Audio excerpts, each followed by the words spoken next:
how much income do you need to buy a home in Raleigh with financing?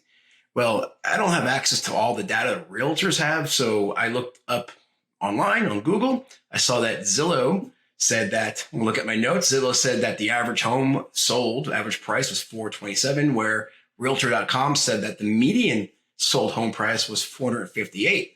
Both different metrics, but let's use 460 to be, I don't know, pad it up a little bit. So that's just, on the higher end, I guess.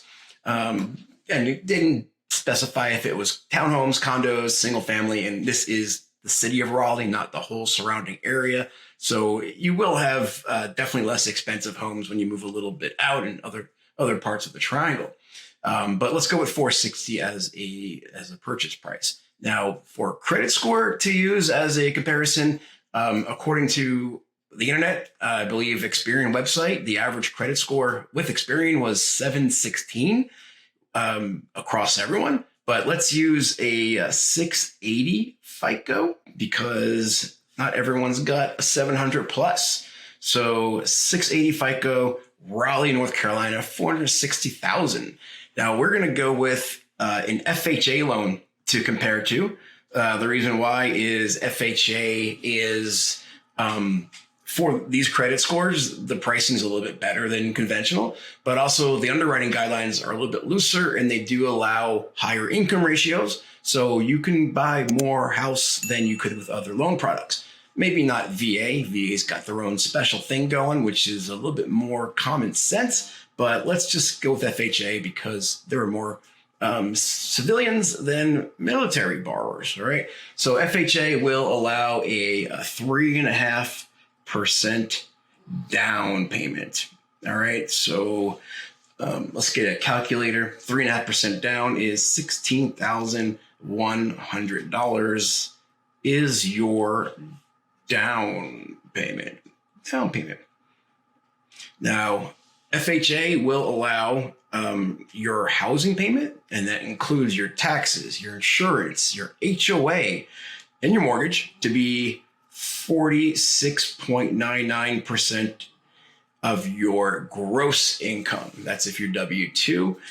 If you're self-employed, it's a little bit different, more complicated sometimes, but 46.99, which admittedly is pretty dang high. I don't recommend people borrowing that much, and we'll get into other numbers in a second, but that's what they allow. I'm always going to give people what they qualify for and my advice on what they should be spending, but everyone's got their own budgets, and some people have income that they can't use to qualify. It's not qualifying income, so they actually have more income than we use for the loan. Maybe there's a second bar, maybe there's a spouse that's not on the loan. Maybe there's income like overtime or bonuses that are received, but for whatever reason, we can't count it. Or maybe a second job or side gig or something. Or sometimes it's the other way. Maybe it's some debts they have, which we have to count, like deferred student loans that they aren't paying. And maybe they're in an industry, or maybe they have a loan where that's going to be forgiven at some point, but we still have to count it. So on paper, there's more debt, but it affects their qualifications.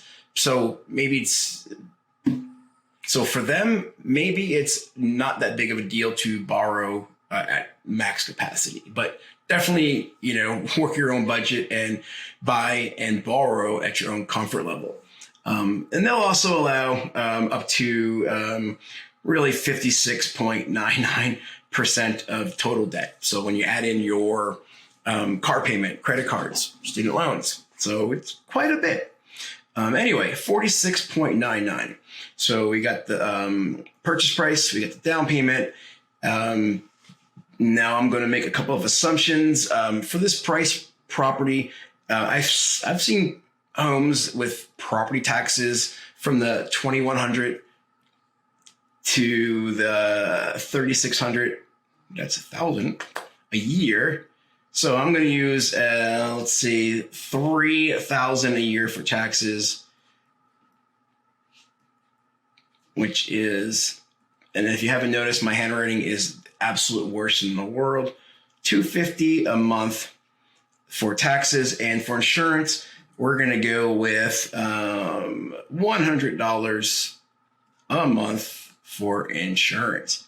Now, it's just an estimate. I'm not an insurance agent, but I've definitely seen properties with home insurance in that rate. So the rate I'm showing now would be a 6.249%. Now, the APR for that would be 6.999% APR. And APR is a little higher than the note rate only because it's FHA, and FHA's got a finance mortgage insurance. So that bumps up the APR, although that's the APRs. No one understands it, but it's another way of showing costs. But really what you're paying monthly is based on the 6.249. All right. So based on that rate and based on 460 minus the 16,100, your principal and interest is $27.80 a month. And FHA has a monthly mortgage insurance that is $202 a month, right? So now you have your principal and interest, you have your mortgage insurance, your taxes, your insurance. So your total, let me just undo that.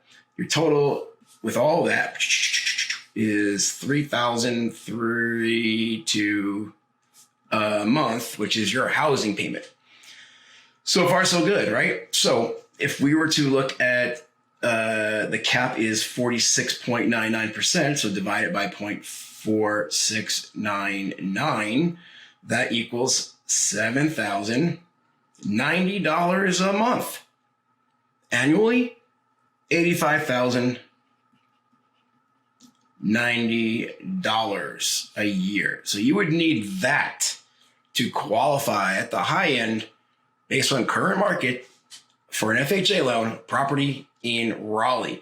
Now, I said before that they will allow up to the 56.99% for total debt. So with that number, that just leaves an additional $709 available for other things. So if you have a $500 car payment, $200 credit card, $200 student loans, that's going to be more than this. So that means it would just reduce how much you can borrow. So you would either need a less expensive property or a bigger down payment to get that in line.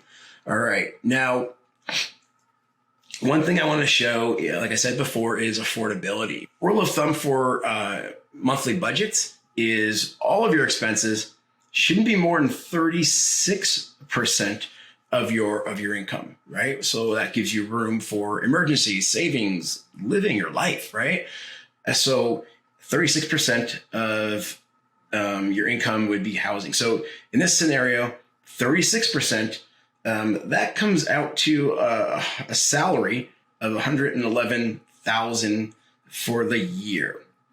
So you can qualify with $85,000, but with more income, you just have more of a cushion, easier living, less stress. Unless, of course, like I said, there's other income in the household or less debts than what we're qualifying. So there you go. That's just for Raleigh. If you would like to know what you qualify for based on your income, reach out to me. We'll put together a plan, give you some options to show you what you would be able to afford and get qualified for buying a home in any city. Doesn't have to be Raleigh. This is just an example. Thank you so much.